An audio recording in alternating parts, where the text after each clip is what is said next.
நம்ம பணத்தை பத்திரமா சேமிச்சு வைக்கிறோம், ஆனா பாதுகாப்பா முதலீடு பண்றோமா? எதிர்கால பாதுகாப்புக்காக நம்ம சேர்த்து வைக்கிற பணம் எதிர்கால செலவுகளுக்கு ஈடாகுமா?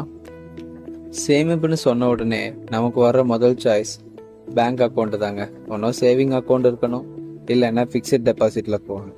ஏன்னா அதுதான் ரொம்ப சேஃப்னு நினைச்சிட்டு இருக்கோம். ஆனா ஒரு கொஸ்டின், இன்னைக்கு 10,000 மதிப்பு இருக்கிற பணம் 10 வருஷம் கழிச்சு அதே வேல்யூவோட இருக்குமான்னு கேட்டா இருக்காது. ஏன்னா இன்ஃப்ளேஷன் காரணமா பர்ச்சேசிங் பவர் குறையும், சேவிங் அக்கௌண்ட்ல இன்ட்ரெஸ்ட் கிடைக்கும், எஃப்டிக்கும் இன்ட்ரெஸ்ட் கிடைக்கும். ஆனா இன்ஃப்ளேஷனை பீட் பண்ற அளவுக்கு எல்லா நேரமும் இருக்காது. அதனால தான் மக்கள் வெல்த் கிரியேஷனுக்கு மியூச்சுவல் ஃபண்டை தேர்வு பண்ண ஆரம்பிச்சாங்க. ஃபைனான்ஸை ரொம்ப ஈஸியாக தமிழில் புரிஞ்சுக்கணுமா? சேமிக்கலாம் வாங்க சேனலுக்கு உங்களை அன்புடன் வரவேற்கிறேன். நான் உங்கள் அப்துல். இந்த சீரீஸ் முழுக்க பிகினர் ஃப்ரெண்ட்லியாக இருக்க போகுது. அதனால் எந்த சீனையும் ஸ்கிப் பண்ணாதீங்க. ஒவ்வொரு சீனும் அடுத்த சீனுக்கு ஃபவுண்டேஷனாக இருக்கும். இன்னைக்கு நம்ம இந்த சீரீஸோட டாப்பிக்காக பார்க்க போகிறது மியூச்சுவல் ஃபண்ட். மியூச்சுவல் ஃபண்டுனா நீங்கள் மட்டும் இன்வெஸ்ட் பண்ணுறது இல்லைங்க. ஆயிரக்கணக்கான மக்கள் கொடுக்குற பணம் ஒரே ஃபண்டாக கலெக்ட் ஆகும். அந்த ஃபண்டை ப்ரொஃபஷனல் ஃபண்ட் மேனேஜர் ஹேண்டில் பண்ணுவார். எந்த கம்பெனி நல்லது, எந்த செக்டர் க்ரோத் ஆகும், எங்கே ரிஸ்க் குறைவு, இது எல்லாத்தையும் அனலைஸ் பண்ணி அங்கே இன்வெஸ்ட் பண்ணி ப்ராஃபிட் எடுத்து கொடுக்கறது தாங்க அவரோட வேலை. நம்ம இன்வெஸ்ட் பண்ணுற பணத்தை இப்படித்தான் பல செக்டர்ஸில் பிரித்து இன்வெஸ்ட் பண்ணுவாங்க. இதைத்தான் டைவர்சிஃபிகேஷன்னு சொல்லுவாங்க. ஒரு செக்டர் டவுன் ஆனாலும் மற்ற செக்டர்ஸ் எல்லாம் சப்போர்ட் பண்ணும். அதனால் ரிஸ்க்கும் குறையும். இதை ப்ராப்பராக அனலைஸ் பண்ணி ஃபண்ட் மேனேஜர்ஸ் அவங்களுடைய இன்வெஸ்ட்மெண்ட்டை போட்டு நம்மளோட ப்ராஃபிட்டை எடுத்து கொடுப்பாங்க. இப்போ உங்கள் மைண்டில் ஃபண்ட் மேனேஜர்னா யார், அவங்களுக்கு மட்டும் இதெல்லாம் எப்படி தெரியும்னா, அவங்களுக்கு ப்ரொஃபஷ்னல் மார்க்கெட்டோட எக்ஸ்பீரியன்ஸ் இருக்குது. அவங்கக்கிட்ட டெய்லி மார்க்கெட்டை அனலைஸ் பண்ணுறதுக்கு பெரிய டீம் இருக்கும். ஆனால் ஒரு விஷயம் மைண்டில் வச்சுக்கோங்க, ஃபண்ட் மேனேஜர்ஸ் இருந்தாலும் மியூச்சுவல் ஃபண்ட்ஸில் கேரண்டி ரிட்டர்ன் கிடையாது. மார்க்கெட் பர்ஃபார்மன்ஸை பொறுத்து மட்டும்தான் ரிட்டர்ன் வரும். அதனால் மியூச்சுவல் ஃபண்டில் நீங்கள் இன்வெஸ்ட் பண்ணுறதுக்கு முன்னாடி சந்தேக அபாயங்களுக்கு உட்பட்ட விதிமுறைகளை படிச்சுட்டு அதுக்கு தகுந்த மாதிரி நீங்கள் இன்வெஸ்ட் பண்ணுறதை ஸ்டார்ட் பண்ணுங்கள். மியூச்சுவல் ஃபண்ட் அக்கௌண்ட் ஓப்பன் பண்ண டிமேட் அக்கௌண்ட் கட்டாயமானு கேட்டிங்கன்னா கட்டாயமான தேவைதாங்க. ஏன்னா டிமேட் அக்கௌண்ட்டுங்கிறது நம்மளுடைய டிஜிட்டல் பேங்க் வாலெட் மாதிரிங்க. அது நம்மளுடைய ஸ்டாக்ஸோட லெட்ஜரை மெயின்டைன் பண்ணுறதுக்கு டிமேட் அக்கௌண்ட் தான் ஒரு ரைட் வேவாக நம்ம பார்க்கணும். இது பேங்க்கில் தான் போய் ஓப்பன் பண்ணணுமானா கிடையாதுங்க. நீங்கள் ப்ரோக்கிங் ஆப்ஸில் கூட இதை ஓப்பன் பண்ணிக்கலாம். ப்ரோக்கிங் ஆப்ஸில் ஒரு அட்வான்டேஜ் என்னென்னா, நீங்கள் ரொம்ப சிம்பிளாகவே ஆன்லைனில் ப்ராசஸ் ரொம்ப ஈஸியாக இருக்கும். ரொம்ப பேசிக்கான டாக்குமெண்ட்ஸ் இருந்தால் போதுங்க. உங்கள் PAN card, Aadhaar card, bank account details, cancelled cheque, ஒரு பாஸ்போர்ட் சைஸ் ஃபோட்டோ, அப்புறம் நீங்கள் அக்ரிமெண்ட் படித்த ஒரு சிக்னேச்சர் அண்டு கேஒய்சி வெரிஃபிகேஷன், இது பண்ணால் போதுங்க. எந்த ப்ரோக்கிங் ஆப்ஸ்லாம் நாங்கள் யூஸ் பண்ணுறது அப்படிங்கிற ஒரு டவுட் வந்ததுன்னா, நான் ஏஞ்சல் லோன் பர்சனலாக யூஸ் பண்ணிட்டுருக்கேங்க. அதோடைய லிங்க் வேணால் உங்களுக்கு நான் டிஸ்கிரிப்ஷனில் கொடுக்குறேன். யூசர் ஃப்ரெண்ட்லியாக இருக்கும், நீங்கள் வேணால் யூஸ் பண்ணி பார்க்கலாம். இது நீங்கள் கட்டாயமாக பண்ணி தான் ஆகணும்னு இல்லை, உங்களுக்கு விருப்பம் இருந்தால் நீங்கள் இதை யூஸ் பண்ணிக்கலாம்.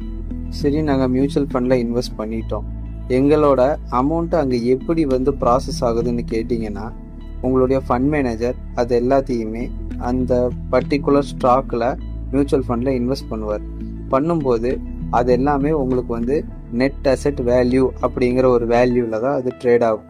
ஸோ அன்னைக்கு டேட்டில் க்ளோஸ் ஆகும்போது அந்த வேல்யூவை யூனிட்டாக கன்வெர்ட் பண்ணி உங்களுடைய அக்கௌண்ட்டில் வர வச்சுருவாங்க. இது monthly basis, day basis R weekly, எல்லாத்துலேயுமே இந்த சேம் ப்ராசஸ் தான் நடக்குதுங்க.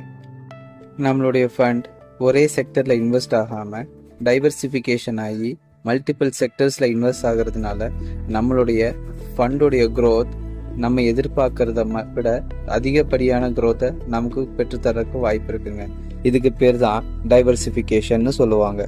ஒரு செக்டர் டவுன் ஆனாலும் அடுத்து மற்ற செக்டர்ஸ் சப்போர்ட் பண்ணும். அதனால் நமக்கு ரிஸ்க்கும் ரெடியூஸ் ஆகும். இதை தான் ஃபண்ட் மேனேஜர்ஸ் ப்ராப்பராக அனலைஸ் பண்ணி இதில் இன்வெஸ்ட் பண்ணுவாங்க. அப்போது மியூச்சுவல் ஃபண்டில் லாஸே வராதான்னு கேட்டிங்கன்னா அதுக்கு சில பல வழிமுறைகள் இருக்குங்க. நீங்கள் ஷார்ட் டேர்ம் இன்வெஸ்டராக இருந்து மார்க்கெட் ஃபால் ஆச்சுன்னா அது உங்களுக்கு வருத்தத்தை தான் கொடுக்கும். எப்போவுமே லாங் டேர்மை ஃபோக்கஸ் பண்ணுங்கள். Minimum 5 to 7 years or 7 year ப்ளஸுக்கு மேலே நீங்கள் ஃபோக்கஸ் பண்ணி கன்சிஸ்டண்ட்டாக நீங்கள் அமௌண்ட்டை வந்து எஸ்ஐபி மூலமாக நீங்கள் இன்வெஸ்ட் பண்ணும்போது மட்டும்தான் உங்களுக்கு இந்த மியூச்சுவல் ஃபண்டோட உங்களுடைய செல்ஃப் டிசிப்ளினோட growth ரொம்ப கிளியர் கட்டாக தெரியுங்க. உங்களுடைய லாபமும் அதிகப்படியானதாக இருக்க வாய்ப்பு இருக்குங்க. மியூச்சுவல் ஃபண்ட் ஸ்டார்ட் பண்ண பல லட்சங்கள் எல்லாம் தேவையில்லைங்க. 500,000 கூட உங்களால் ஸ்டார்ட் பண்ணிக்க முடியும். நீங்கள் சிஸ்டமேட்டிக்காக எஸ்ஐபி செட் பண்ணி வச்சிட்டிங்கன்னா மாதம் ஆட்டோமேட்டிக்காக உங்கள் பேங்க் அக்கௌண்ட்டில் இருந்து அந்த அமௌண்ட் நீங்கள் செலக்ட் பண்ண ஃபண்டுக்கு ட்ரான்ஸ்ஃபர் ஆயிரும். இது மூலிமா நீங்கள் இந்த மாதம் மறந்துட்டு அடுத்த மாதம் சேர்த்து கட்டணுங்கிறது இல்லை. டிசிப்ளின்டாக அதை போய் உங்களுடைய ஃபண்டில் ஒர்க் பண்ண ஆரம்பிச்சிடும். இதனால உங்களுக்கு டைம் சேவ் ஆகிறதோட மார்க்கெட்டோட அப்ஸ் அண்ட் டவுன்ஸுக்கு தகுந்த மாதிரி உங்களுடைய ப்ராஃபிட் அண்ட் லாஸ் ஆவரேஜ் பண்ண ஸ்டார்ட் பண்ணிடும். எனக்கு இப்போதைக்கு இன்வெஸ்ட்மெண்ட்டில் இன்ட்ரெஸ்ட் இல்லை, அதெல்லாம் 50s 60s நான் பார்த்துக்கிறேன் அப்படின்னு நீங்கள் நினச்சிங்கன்னா நீங்கள் 15ல் இன்வெஸ்ட் பண்ணாலும் 10 இயர்ஸாவது வச்சுருந்தீங்கன்னா தான் உங்களுடைய கார்பஸ் இம்ப்ரூவ் ஆகும். 50ஸில் இன்வெஸ்ட் பண்ணி நீங்கள் 16ல் ரிட்டையர்ட் ஆகி ரிட்டையர்ட் ஆன ஏஜில் எதுவுமே நம்மளால் பண்ண முடியலையே, நம்ம ஹெல்த் நமக்கு சப்போர்ட் பண்ண மாட்டேங்குதுன்னு நீங்கள் வருத்தப்பட்டுட்டு உட்காரதை விட ஸ்மார்ட் டிசிஷன் எடுத்து 20s 30sலேயே நீங்கள் சேவிங்ஸை ஸ்டார்ட் பண்ணி நீங்கள் 40 to 50க்குள்ளே உங்களுடைய ரிட்டையர்மெண்ட்டை நீங்கள் ஃபினான்ஷியல் ஃப்ரீடமோட அச்சீவ் பண்ண நீங்கள் ரிஸ்க் எடுக்கிறதுல எந்த ஒரு தப்பும் இல்லைங்க. இந்த வீடியோவில் நீங்கள் பார்த்த விஷயங்கள் எல்லாமே உங்களுடைய எஜுகேஷ்னல் பர்பஸ்க்காகவும் உங்களுடைய ஃப்யூச்சர் சேவிங் திங்கிங்காகவும் மட்டும்தாங்க. நீங்கள் ப்ராப்பராக இன்வெஸ்ட் பண்ணுறதுக்கு முன்னாடி ஒரு செமி ரிஜிஸ்டர்ட் அட்வைசர்கிட்ட கன்சல்ட் பண்ணிவிட்டு நீங்கள் உங்களுடைய இன்வெஸ்ட்மெண்ட் ஜெர்னியை ஸ்டார்ட் பண்ணுங்கள். இந்த வீடியோவில் பார்த்த விஷயங்கள் உங்களுக்கு பயனுள்ளதாக தோணுச்சுன்னா உங்கள் ஃப்ரெண்ட்ஸ் அண்ட் ஃபேமிலிக்கு இதை ஷேர் பண்ணுங்கள். நம்ம சேனலை சப்ஸ்கிரைப் பண்ணி வச்சுக்கோங்க. நெக்ஸ்ட் டாபிக் ஷேர் மார்க்கெட் என்றால் என்ன அப்படிங்கிற ஒரு டாப்பிக்கும் உங்களுக்கு நான் கொண்டு வந்துட்டுருக்கேன். அதில் இன்னும் ஷேர் மார்க்கெட்டை பற்றின டீட்டெயில் இன்ஃபர்மேஷன்ஸ் நம்ம பார்க்கலாம். இதை மிஸ் பண்ணாமல் இருக்க பெல் ஐக்கானை கிளிக் பண்ணிக்கோங்க. உங்களுடைய வேல்யூபிளான டைமை நம்மளுடைய சேனலுக்காக யூஸ் பண்ணதுக்கு ரொம்ப நன்றி.